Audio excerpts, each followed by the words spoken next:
Hey everybody, welcome back to the channel. I've decided to give another go at making a video using the MVP glitch, but I've decided to come back with some reinforcements. Hey everybody, I've got a couple of glitches here, both nearly max weight. This is 153 grams, this is at 154 grams, give or take about a gram or so on the scale that I use to measure these.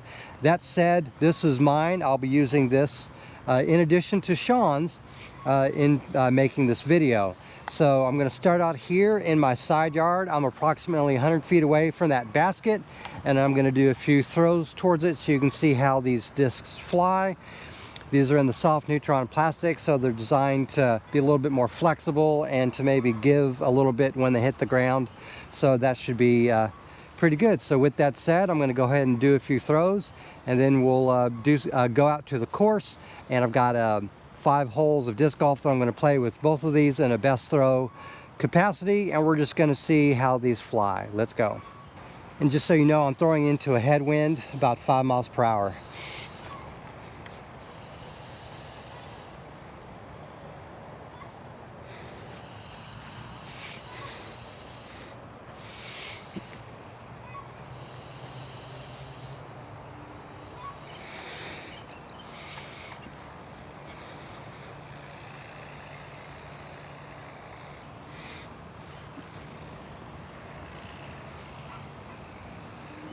Just so you know, it's a little harder to hit the line when you're throwing hyzer because it doesn't fade significantly. See, it flips up rather easily for someone like me with a lot of wobble in their throw. That's a lot more like it.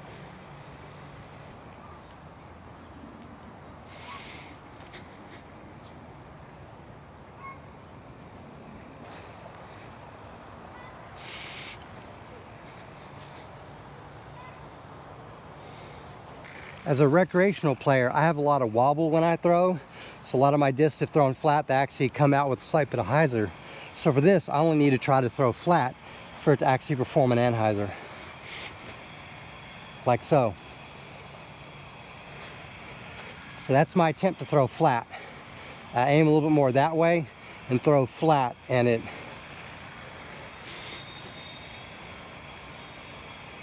goes next to the basket.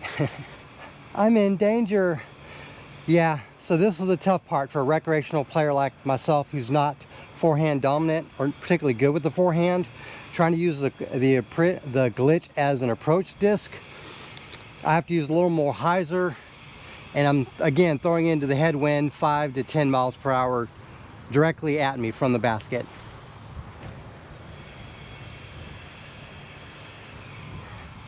That one's about 20 feet away.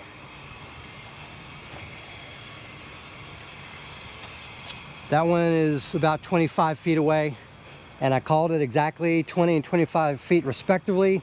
I'm going to try it again. If you're a skilled forehand touch player, these are probably very good discs. For myself, a little more challenging.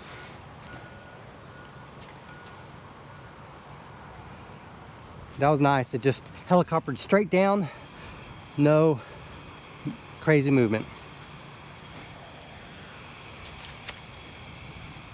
Okay, this one was about 15 to 16 feet out. This one, unfortunately, was about 30 feet out. So I'm going to try one more.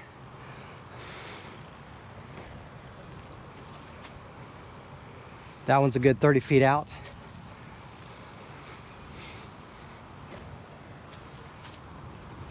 Much better. That's within 10 feet. Okay, this was 13 feet from the basket. This was at circle's edge. Unfortunately, I got a little work to do with the forehand. With that said, let's go ahead and go out to the course and let's play around with these two. Okay, I've arrived at the disc golf course. I'm here at Northside Christian Church.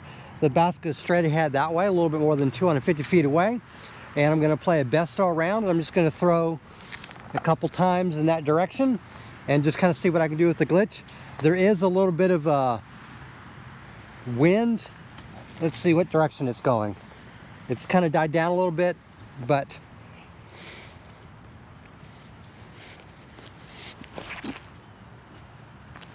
that was a really good pull. Let me see if I can correct a little bit. I put a little bit extra on it. Heck yeah. Okay, so the good news is this one was 175 feet straight towards the basket. This was 200 feet, but a little bit that way. So they're almost the same distance from the basket. I actually like this lie better. It's better for the camera. So we're gonna go ahead and try to approach. I think I'm about 50, 60 out. Ouch, I fluffed that one. There we go, that's much better. Nice. Okay, and just so you know, the reason I'm using 2 of these isn't because I'm trying to pad my score. I'm not even scoring this round, but I want to give you kind of an idea of what a recreational level player, lower level rec player like me can do with one of these. Right now I'm putting directly in the headwind, as you can kind of tell with that flag. All right, the basket is straight ahead that way.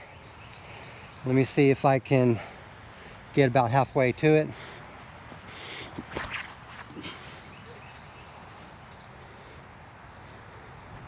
Well, I basically don't need to throw this glitch, because that glitch is probably the farthest I've thrown. I've made so far with it.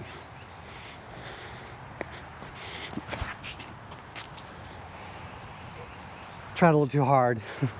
Okay, this is another probably 200-foot pole, which for me is really good. So actually, I think I'll have better success if I only hold 1 disc at a time. I'm a good 60 out, I guess. Maybe 65, 70, I don't know. But that's basically under the basket. I did too much arm action. It's so cool I can tell what I'm doing wrong. Not just because I'm feeling it, but I can see what the disc does. And it's pretty easy to tell what's going on. Okay, there's someone at the tee pad now, so I need to go ahead and putt out. Okay, I'm throwing into the headwind again. The tailwind earlier when I was throwing in that direction. Now it's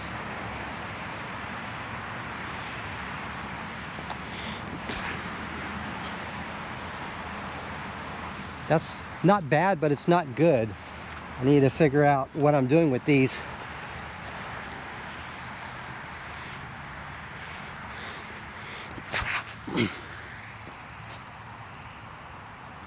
Alrighty.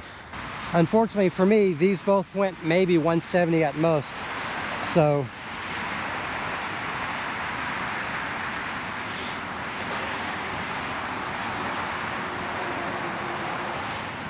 I'm using too much of my arm, so I'm doing this towards the end. Using this glitch as a diagnostic tool.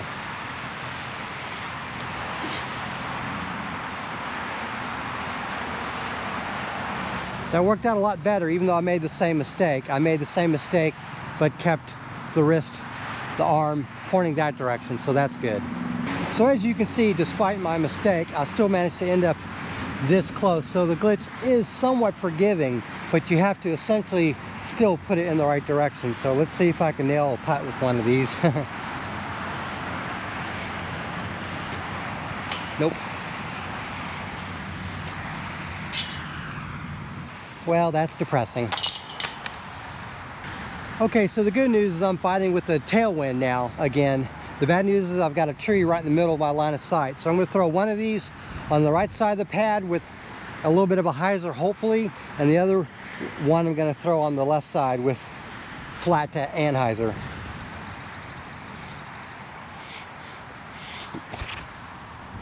Finally, a good throw. If I could just replicate that.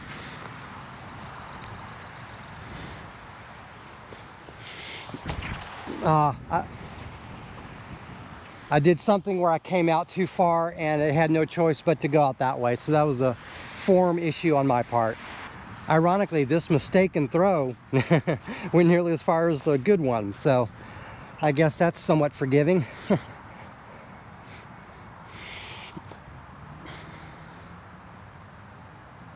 Well, now, I guess I got to throw it in. I threw it too high. That's the downside of trying to throw it in, get too aggressive, make a mistake. Okay, as you can see, I'm about 50% with my throws. Hopefully I can improve with my putts.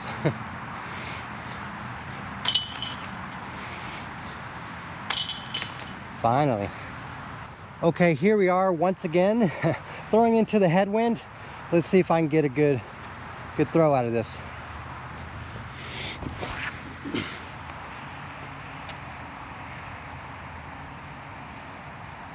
To be honest, that was better than expected.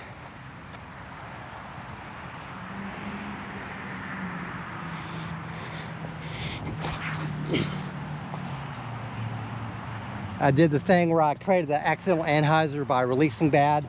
My hand goes too far out and over, and it essentially turns. That's why a lot of my throws burn out. Well, I don't know if you can tell through the microphone, but I've got a almost 20-mile-per-hour wind now. That flag's not really showing it, but there are leaves blowing. So, all right, I'm going to go ahead and try to get close to the basket. That was a safe bid. Let's go for a less safe bid. About the same. Alrighty, fairly easy tap in par. And now I'm gonna think about this experience and relate to you my opinions on this disc and who it's for. Okay, so the MVP glitch is a combination of a catch disc and a putter. I think it's fair to call this a catch putter. I think it's a fun disc to throw, to warm up with before or between rounds. And I think it's good to build skills on. I think it's great for telling you what you're doing wrong if you're like me and you're not a top tier thrower. If you're basically the recreational level, if you do not have a smooth throw, this disc will be more challenging to throw. If you have a lot of touch, if you're really good at throwing and you have clean releases, backhand or forehand, this is a great point and shoot disc. It's definitely very comfortable. It feels great. It is a modern design. There are other types of putters like this that are one speed, but they're older designs, they're lids, and I would say it's not fair to just call this a lid per se. I think it's a modern design, modern shape, modern feel, and I think it's a great disc. One thing I will note is this is not the best putting putter because of its lightweight. Not that 150, 155, 145 grams is terrible for putting, but it's more susceptible to wind, and there is a greater chance it could bounce off the chains. That's not to say it doesn't stick, but everyone here has putted on a challenging basket, and these would not be what you would putt on those. You would putt with a max weight putter designed for putting. That's more designed for that. This is more for throwing around. Definitely great for approach. I'd say this is a masterful approach disc, particularly if you have a clean release and no wobble. You can basically tell it where to go and it'll go.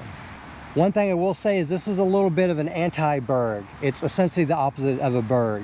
It's slow, somewhat like the Berg, but the additional glide makes it go farther in any direction. So if you manage to pull it to the right or to the left, it'll go more aggressively than the Berg, typically speaking, unless you're throwing a sharp hyzer.